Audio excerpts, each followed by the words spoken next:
Assalamualaikum warahmatullahi wabarakatuh. Saya Nadia Intias Pramsari ingin menjelaskan tentang pengertian filsafat.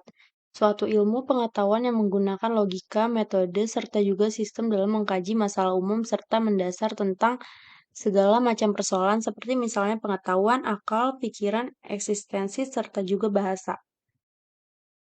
Ada pula objek filsafat. Objek studi filsafat meliputi objek materi maupun objek formal. Objek material filsafat sering disebut sebagai segala sesuatu yang ada dan bahkan yang tidak ada. Dengan begitu, hakikat filsafat akan mempelajari isi alam semesta mulai dari mineral atau benda mati, benda hidup, vegetatif, animalia, dan manusia, dan Sang Pencipta. Objek ini sering disebut pula sebagai realitas atau kenyataan. Realita yang tampak dan tidak tampak. Objek filsafat ini ingin mempelajari baik secara fragmental atau menurut bagian-bagian dan jenis-jenisnya maupun secara integral menurut keterkaitan antar jenis-jenis itu di dalam suatu keterkaitan secara keseluruhan. Metode filsafat. Metode filsafat adalah cara bertindak menurut sistem aturan tertentu berdasarkan objek formal yang ditentukan menurut suatu pendapat dan pemikiran khas untuk berfilsafat. Mudahnya, metode filsafat adalah panduan dan cara berpikir untuk berfilsafat. Dalam dunia filsafat yang spekulatif, tidak ada metode terbaik. Yang ada adalah metode tepat guna. Tepat guna digunakan untuk suatu kebutuhan filsafat tertentu atau kembali kepada efektivitas filosofnya sendiri dalam menggunakan metode tersebut. Metode kritis Plato dan Sokrates adalah filosof yang menggunakan dan mengembangkan metode ini. Metode kritis berfilsafat analisa istilah dan pendapat, kemudian disistematiskan dalam hermeneutika yang menjelaskan keyakinan dan berbagai pertentangannya. Caranya adalah dengan bertanya, membedakan, membersihkan, menyisihkan, dan menolak suatu keyakinan. Metode filsafat intuitif, metode yang dikembangkan oleh Bergson dan Plotinus ini sering dikatakan tidak bertumpu pada intelek dan rasionalisasi manusia, tetapi tidak bersifat anti-intelektual. Metode skolatik, metode ini berkembang pada abad pertengahan. Seseorang akan membacakan atau mengutarakan suatu pokok bahasan filsafat. Kemudian, pokok bahasan tersebut akan diberi penafsiran dan komentar oleh filsuf lain. Agar topik dipahami, semua istilah, ide, dan kenyataan dirumuskan, dibedakan, dan diuji dari segala sisi. Ciri-ciri filsafat.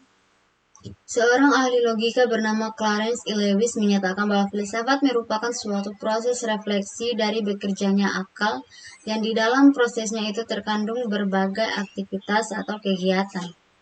Yang pertama, bersifat universal, tidak faktual, berhubungan dengan nilai, berhubungan dengan arti, dan implikatif. Asal dan peranan filsafat. Ada 3 peranan yang mendorong manusia untuk berfilsafat, yaitu keheranan, kesangsian, dan kesadaran akan keterbatasan. Peranan filsafat dibagi 3, yaitu pendobrak. Berabad-abad lamanya intelektualitas manusia tertawan dalam penjara tradisi dan kebiasaan. Dalam penjara itu manusia terlena dalam alam mistik yang penuh sesak dengan hal-hal serba rahasia yang terungkap lewat berbagai mitos dan mitos. Keadaan tersebut berlangsung cukup lama dan kehadiran filsafat telah mendobrak pintu dan tembok tradisi yang begitu sakral yang selama itu tidak boleh digugat, kendati pendobrak itu membutuhkan waktu yang cukup panjang. Kenyataan sejarah telah membuktikan bahwa filsafat benar-benar telah berperan selaku pendobrak yang mencengangkan.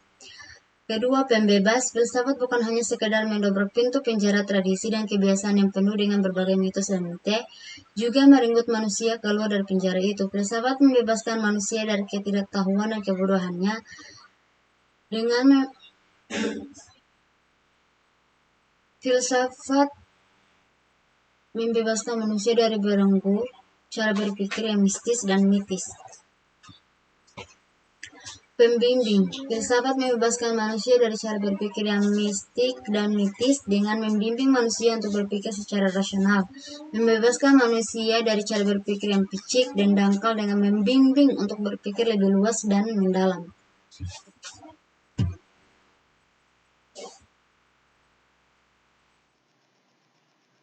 Baik, selanjutnya kegunaan filsafat. Di sini ada 3 kegunaan filsafat. Yang pertama, sebagai pedoman bagi setiap individu untuk berpikir bersikap, dan bertindak secara logika. Dengan kita mempelajari filsafat, kita memiliki pola pikir, sikap, dan tindakan yang dapat diterima oleh nalar. Yang kedua, itu meningkatkan kemampuan untuk menganalisis secara terbuka dan kritis. Dengan mempelajari filsafat, kita meningkatkan kemampuan kita untuk berpikir secara terbuka dan juga kritis dalam menghadapi suatu persoalan. Nah, yang ketiga, menumbuhkan fondasi yang kuat bagi individu ketika menghadapi berbagai persoalan. Filsafat membentuk kita individu yang memiliki pikiran yang terbuka dan kritis. Dari sini, kita dapat menghadapi berbagai persoalan dengan tenang, dengan sikap dan tindakan yang melihat persoalan itu bukan hanya dari satu sudut pandang, tapi melihat dari banyak sudut pandang. Seperti itu. Selanjutnya, cabang-cabang filsafat. Di sini ada 5 cabang-cabang filsafat. Yang pertama, metafisika, yaitu berkaitan dengan proses analitis atas hakikat fundamental mengenai keberadaan dan realitas yang menyertainya. Ini mengenai suatu keberadaan.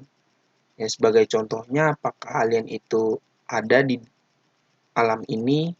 Nah, itu nanti ada penjelasannya itu. Ini masuk ke dalam metafisika. Nah, yang kedua ini epistemologi. Jadi, mempelajari tentang asal, sifat, metode, dan batasan pengetahuan manusia.